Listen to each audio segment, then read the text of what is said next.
Muito difícil ser a última, gente, porque a expectativa é que agora eu arremate e feche tudo que todo mundo falou um pouquinho. Mas o meu papel aqui hoje vai ser falar um pouquinho para vocês sobre a deficiência visual, que é a área em que eu trabalho há 30 anos. Então, fazendo parte de todo esse conhecimento que a gente está tendo sobre os deficientes intelectuais, auditivos, físicos, os transtornos globais de desenvolvimento, também a gente vai ter nos municípios, nas salas de aulas, nas cidades, as crianças com deficiência visual. E no AEE está previsto o atendimento dessa criança também. Então, nós vamos falar um pouquinho sobre quem é essa criança no período da manhã e algumas estratégias de como trabalhar com essa criança no período da tarde. Então, em primeiro lugar, a deficiência visual ela se divide em duas categorias, o cego total e a criança o aluno com baixa visão. Baixa visão, visão subnormal e ambliopia são termos equivalentes. Então, quando eu digo baixa visão, eu também quero incluir a criança com visão subnormal e também a criança com ambliopia. Vai depender do médico que deu o diagnóstico. Cada tipo de médico tem uma formação e vai escrever ali o conceito de acordo com a sua formação, né? O aluno cego tem muito pouca variação em relação à visão, ele não enxerga e acabou. O aluno com baixa visão tem vários tipos de baixa visão, depende da patologia que causou a deficiência visual.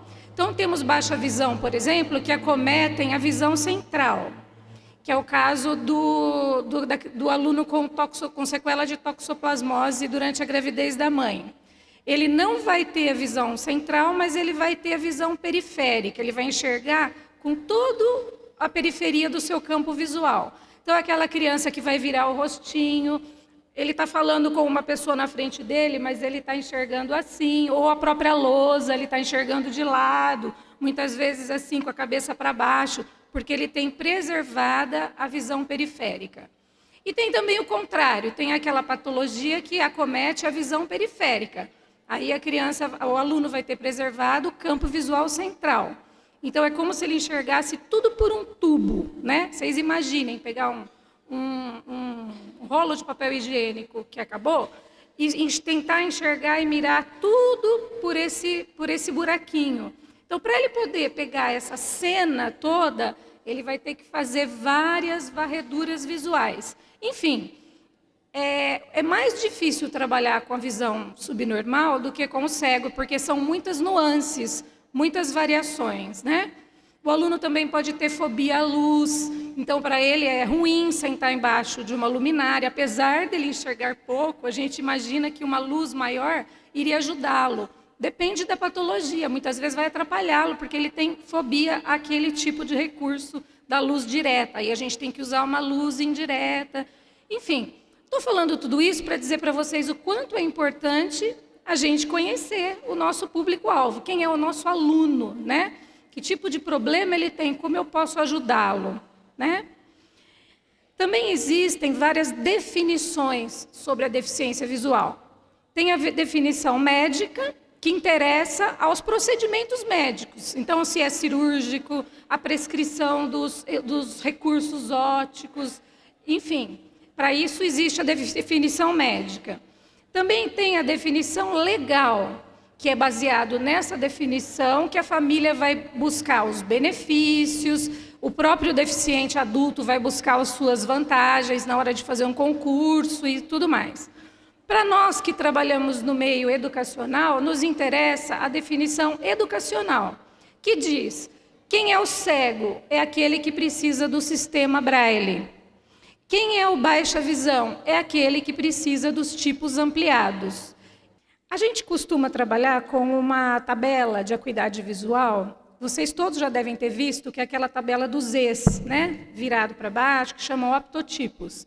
Essa tabela, ela pode ser aplicada nas escolas como uma primeira triagem, né? Mas ela diagnostica todo e qualquer problema visual. Problema visual. Então, uma miopia é detectada inicialmente ali, um astigmatismo, qualquer problema visual que pode ser facilmente corrigido com o uso de um óculos, como eu estou usando e muitas pessoas aqui também. Isso é um problema visual que é detectado na tabela de Snellen. Não necessariamente nessa tabela a gente diagnostica uma deficiência visual. Para diagnosticar uma deficiência visual, a criança precisa, sim, ser encaminhada para um serviço especializado, um oftalmologista que vai fazer uma investigação inicial, depois vai passar por uma outra equipe, que é a equipe da deficiência visual, e assim ele vai ter o seu diagnóstico. Apesar dessa tabela não ser para diagnosticar deficiência visual, muitas das nossas crianças na escola, só quando chegam na escola que a professora, a escola vai perceber que ele tem algum problema visual mais profundo, né? E como que a gente faz no caso desse diagnóstico feito? Ele tem baixa visão, ele é cego. Bom, o cego não tem muita dúvida, mas o baixa visão muitas vezes só detecta quando chega na idade escolar. Como que a gente vai fazer para criar estratégias que vão permitir para essa criança ter acesso ao currículo, né? Como vamos permitir que ele tenha um bom desempenho escolar? Vai ser mesmo através de um trabalho cooperativo, um trabalho de parceria e uma equipe escolar bem fortalecida, bem inclusiva, né? O aluno com deficiência visual, ele tem o direito de frequentar o ensino regular num período e no contraturno, como também já foi dito por todos, a sala do AEE. Nesse AEE, ele vai ter um professor especializado, ele vai ter equipamentos, né, recursos, lupas, e eu vou mostrar para vocês alguns recursos, que são itens essenciais para o desempenho acadêmico do aluno com deficiência visual. A gente tem uma sequência de passos que são muito importantes para garantir o bom desempenho do aluno deficiente visual numa sala regular. Primeiro passo é uma comunicação muito bem feita entre o professor do ensino regular e o professor do ensino do AEE, o especialista, né? Eles precisam estar constantemente conversando, porque o especialista já tem um repertório de conhecimentos, de situações, de adaptações, que ele pode contribuir muito na sala de aula regular e melhorar o desempenho daquele aluno, melhorar a forma como ele pode aproveitar o que está acontecendo ali, né? O professor especialista, num segundo passo, também é responsável, ele é corresponsável pelo planejamento e pela adaptação curricular das atividades.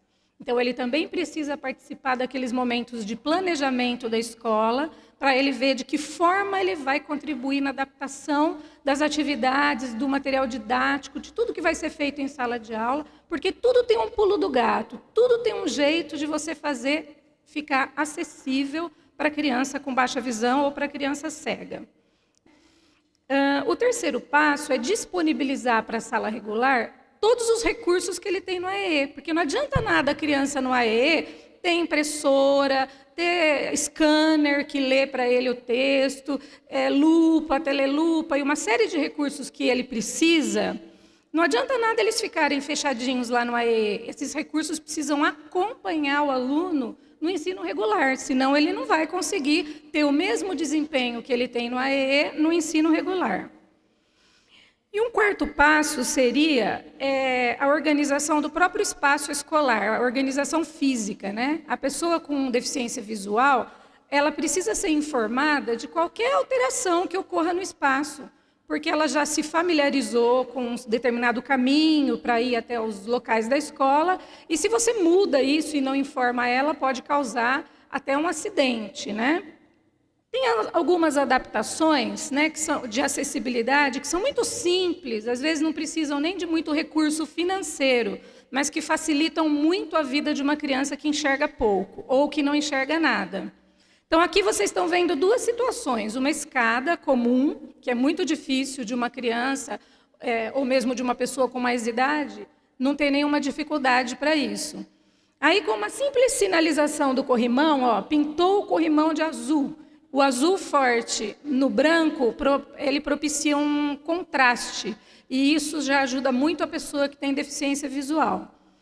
Esses pedaços da escada pintados de amarelo também são muito importantes, porque o contraste facilita muito para a criança achar uma pista, né? Próximo. Na organização do espaço escolar, a gente também precisa levar em consideração a quantidade de espaço que o deficiente visual precisa para dispor o seu material. Enquanto que as crianças que não têm deficiência visual precisam de uma carteirinha normal, às vezes até aquela de mão serve para eles, a criança com deficiência, o aluno com deficiência visual, ele precisa de um pouco mais de espaço, porque tudo dele é um pouco avantajado, né? A máquina de escrever, o espaço para ele abrir as coisas dele, o livro Braille. Quantos de vocês aqui já viram um livro em Braille? Ele é bem maior, ele cresce muito, né? Porque há uma limitação na hora de fazer a formatação do texto. E aí, um livro que tem 15 folhas em tinta, ele vira 90 folhas em Braille. Então, é um livro grande, é um livro pesado, né? Próximo, por favor. A indicação dos materiais que auxiliam o aluno com deficiência visual vai depender da característica do próprio aluno. Então, não é porque uma criança com baixa visão precisa de um determinado recurso que todas precisam. É como eu falei no começo, vai depender da patologia, vai depender do tipo de resíduo que ele tem, para a gente ver, então, o que vai beneficiá-lo. Então, não tem receita de bolo. O que fez para um, faz para o outro, faz para o outro. Cada indivíduo é um único e cada pessoa tem a sua maneira de utilizar e de melhor se valer de cada objeto. Para a escrita em Braille, temos esse recurso que se chama reglete. Né? Reglete é a pranchetinha e punção é aquela parte amarelinha, que é o que perfura o papel. Próximo. A gente tem também a máquina Perkins, não sei se vocês conhecem, máquina de datilografia mecânica Braille, isso é o que o aluno utiliza em sala de aula. Aqui nós temos com 2 modelos, o modelo mais simples e o modelo mais recente, que ele é tão mecânico quanto o outro para o aluno, porém ele tem uma plaquinha eletrônica com entrada USB, entrada de pendrive, que tudo aquilo que o aluno escreve em Braille, o professor pode pegar, pôr um pendrive, depois ele põe no computador, no notebook dele, ele vai ter acesso em tinta. Ele não vai precisar da transcrição, porque muitos dos professores da sala regular não dominam o sistema Braille. Então, é um facilitador para o professor isso. Próximo. Nós temos alguns recursos aqui. O globo terrestre adaptado, os livros em MacDaisy, que são audiolivros, uma tabela periódica aqui, ela está adaptada numa versão que a gente costuma chamar de desenho universal, que é a tendência hoje da adaptação curricular. O famoso 3 em 1, né? Então, com uma tabela, você preenche as necessidades de uma classe inteira. Porque por fora ela tem no plástico transparente a tabela em Braille, embaixo ela tem bastante estímulos visuais para quem tem baixa visão, então as letras são ampliadas, tem as cores bem contrastantes, e ela também beneficia o aluno que não tem nenhum tipo de deficiência. Essa é uma tendência muito recente, que a gente chama de desenho universal, que é tentar fazer as coisas acessíveis para todas as pessoas, porque economiza recurso, né? Você não precisa fazer um material para quem não tem nenhuma deficiência, um material para quem tem deficiência auditiva, baixa visão, e o outro para quem é cego. Num material você já resolve todos os seus problemas. Volta um pouquinho. A gente tem o rotulador Braille, que é esse etiquetador aqui do canto, que ele também ajuda bastante, porque ele faz uma etiquetinha que você pode pôr em todas as coisas. É muito importante para a criança na sala ter essa etiquetinha, para ela saber, enfim, o que a pessoa que enxerga, bate o olho, porque a visão é muito global, e ele localiza rapidamente, a criança cega depende de ir lá tocar. Então, é importante que tenha isso para ela também, especialmente se ela está na fase de alfabetização. E aqui no cantinho a gente tem um leitor de audiolivro. É do tamaninho de um celular, assim. Você põe, salva tem uma entrada USB, você põe qualquer texto em versão TXT, não pode ser em versão imagem, por exemplo, e ele faz a leitura em áudio para o aluno. um soroban, que é para o ensino da matemática, uma bengala dobrável, existem bengalas de pontas vermelhas e bengalas de pontas amarelas. Em países mais desenvolvidos é uma diferenciação, a bengala vermelha é para o cego e a amarela é para o baixa visão, só que aqui no Brasil e em outros países não colou, isso não pegou. Então é muito normal a gente ver baixa visão com vermelha e cego com amarela, porque as pessoas não tiveram essa sacada de entender que cada bengala serve para avisar o que não é deficiente, quem é aquela pessoa e como ele deve lidar com aquela pessoa. Alguns tipos de lupas aqui também, lupa copo, lupa de mão. E aqui, gente, eu tenho uma lista, um site que depois a gente pode passar para vocês, lista de endereços, que são lugares onde vocês podem encontrar publicações, né? Então, tem o portal do MEC, que é muito importante que vocês conheçam, porque tudo isso que a gente falou aqui no portal do MEC tem o material de apoio. Tem o Instituto Benjamin Constant, que é um instituto referência lá no Rio de Janeiro, que ele reúne 3 coisas. Ele tem a escola para os cegos, ele tem a imprensa braille e ele também é um lugar de moradia para aquelas crianças que moram no interior e não tem ninguém especializado. Então, eles têm o direito de morar nesse lugar. É muito bacana esse instituto. E ele disponibiliza, no lado esquerdo do site, uma lista de opções de coisas que dão muito suporte para a gente que trabalha com deficientes visuais. Tem textos, tem livros adaptados, quem tem impressora braille é só capturar, baixar aquele livro e dá para imprimir. Né? A gente tem o site do Rede do Saber, que tem videoconferências de adaptações curriculares de matemática, de várias coisas feitas pelo Estado, mas são disponíveis para todo mundo, não precisa de senha para entrar, é só entrar, escolher a videoconferência e ver. É muito interessante a gente ver a forma como outras pessoas trabalham para a gente poder se adequar, né? Enfim, tem ali o site do Núcleo de Computação Eletrônica da UFRJ, que é uma faculdade no Rio de Janeiro, que desenvolveu softwares. Vocês já ouviram falar do DOSVox? Do MacDaisy. São softwares baixados nesse endereço que são gratuitos. Qualquer pessoa pode baixar. Ele comporta em qualquer computador, não atrapalha nada, e ele permite a pessoa cega ou a pessoa que tem muita dificuldade para ler, ela pode ouvir. É um sintetizador de voz. Para nós que ouvimos normalmente e enxergamos, pode parecer que a voz é um pouco ruim, mas o cego rapidamente se adapta e eles têm uma facilidade para usar isso, dá para entrar na internet, dá para fazer uma série de coisas.